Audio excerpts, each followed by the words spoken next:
Assalamualaikum, saya Rado Jila Nabila dari kelas 11 MIPA 3 akan menjelaskan tentang kasus corona dengan tema Bersama Kita Lawan Corona. Ayo nonton terus ya. Jadi tuh guys, coronavirus itu adalah virus yang biasanya disebarkan melalui hewan ke manusia yang pada umumnya ditemukan pada sejumlah spesies hewan seperti musang, kelawar, kuskus, dan tikus bambu. Penularannya melalui percik renik. Ini berarti pasien pertama yang terinfeksi coronavirus bisa jadi tertular virus dari hewan. Pada dasarnya, novel coronavirus masih satu keluarga dengan virus corona penyebab SARS dan MERS. Akan tetapi, level novel coronavirus masih di bawah SARS dan di atas MERS. Novel coronavirus adalah virus jenis baru coronavirus yang pertama kali diidentifikasikan pada penyelidikan wabah di Wuhan, Cina. Penting untuk dicatat bahwa seberapa mudah virus itu menyebar dari orang ke orang dapat bervariasi. Beberapa virus sangat menular, tetapi ada yang tidak menular. Saat ini investigasi sedang berlangsung untuk lebih memahami tingkat keparahan, penularan, dan sifat-sifat lain dari novel coronavirus.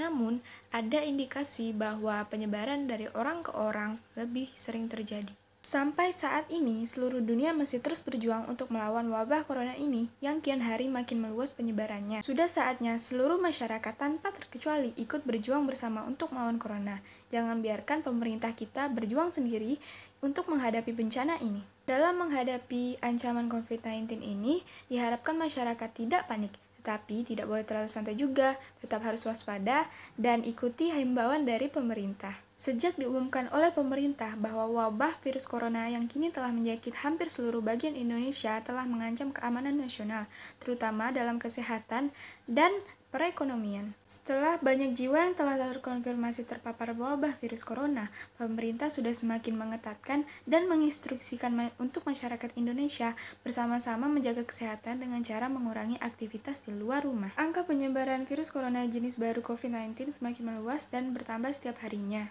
Di Indonesia sendiri, jumlah pasien positif virus corona COVID-19 juga semakin bertambah. Per Jumat tanggal 27 Maret 2020 kemarin, Indonesia memiliki 1046 kasus dengan pasien meninggal sebanyak 87 korban dan pasien sembuh sebanyak 46 pasien.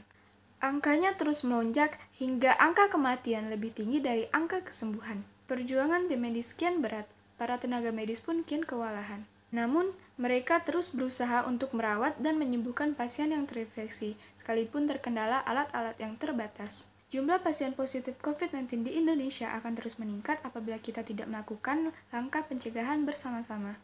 Ada banyak cara untuk ikut terlibat dalam perlawanan melawan virus COVID-19.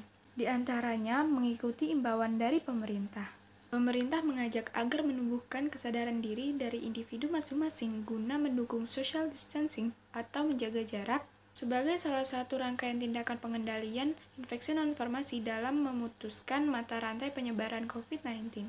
Pemerintah kita juga sudah menghimbau dan mengajak masyarakat agar senantiasa menjaga kebersihan diri, lingkungan sekitar, serta tidak menganggap remeh virus COVID-19 dengan mengikuti seluruh prosedur yang telah ditetapkan dalam penanganan COVID-19. Cara pencegahan lainnya yaitu dengan melakukan penyemprotan cairan disinfektan.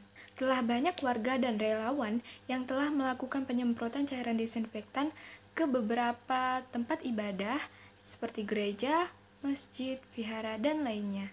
Penyemprotan ini merupakan langkah dalam membantu pemerintah pusat maupun pemerintah daerah dalam memerangi COVID-19 dan memberikan rasa nyaman kepada masyarakat dari bahaya virus COVID-19. Ayo kita sama-sama cegah penyebaran virus corona. Lebih baik tetap di dalam rumah, hindari berkumpul di tempat-tempat keramaian, keluar jika memang untuk kebutuhan yang mendesak. Pemerintah dari kota yang telah terkena wabah memang telah menutup sementara sekolah-sekolah. Namun, dalam surat edaran tersebut memang menyebutkan sekolah tetap melakukan kegiatan belajar mengajar melalui pembelajaran jarak jauh. Jadi, tetap belajar meskipun di rumah dan bukan waktu untuk berlibur.